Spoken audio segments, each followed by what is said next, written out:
ازيكم عاملين ايه؟ هعمل معاكم ورق فراخ بالبطاطس والجزر والبصل في الفرن.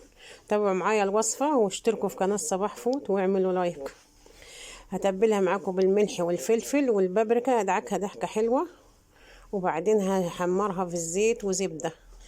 حط معلقتين زيت ومكعب زبدة ويسخنوا جامد قوي، وبعدين بنشوحها فيه على الناحيتين. نحط الاول على الناحية اللي فيها الجلد عشان تقفل المسام، لازم تتحمر حلو.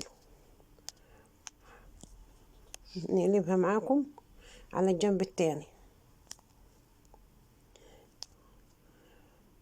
وبعد كده هنطلعها نحطها في طبق ولا حاجة، وفي نفس الطاسة هنحط البصل نقلبه، بس يعني لونه يشف. معاه معلقة زبدة كمان. بنضيف البطاطس والجزر بنقلبهم برضو نشوحهم، وبعدين بنعمل التتبيلات. نص معلقة توم، البطاطس والجزر بقلبهم مع بعض، يشوحوا جامد على البوتاجاز عشان يخشوا في السوا. نص معلقة فلفل حامي، اللي هي كلها فلفل حامي اصلا، هي سبايسي. وفي نفس الطاسة هنعمل ايه الصوص اللي هنحطه عليها. معلقة توم، معلقة دبس رمان، ومعلقة صويا صوص، ومعلقتين مليانين فلفل حامي مهروقين، ومعلقتين ليمون،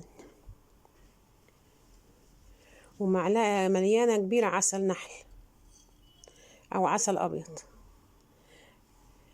ونص معلقة ملح وفلفل وكمون وشطة وسبع بهارات، ومعلقة كبيرة مليانة مستردة، ومعلقتين صلصة، ومعلقة كاتشب، وشوية بقدونس بس مش خضرة كاملة،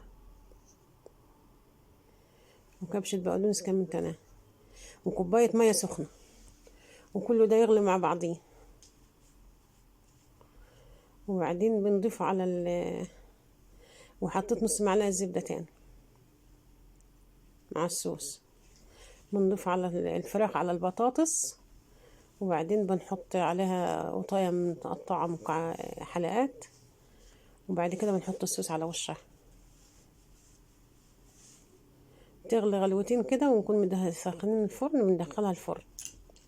بتاخد في الفرن حوالي ساعة الا ربع. والهنا والشفا، صحتين على قلبكم، وجربوها وقولولي، وتابعوا القناة واعملوا لايك وشير واشتركوا في قناة صباح فوت. وكده ايه، طلعناها من الفرن، هنشوفها معاكم مستوية وزي الفل.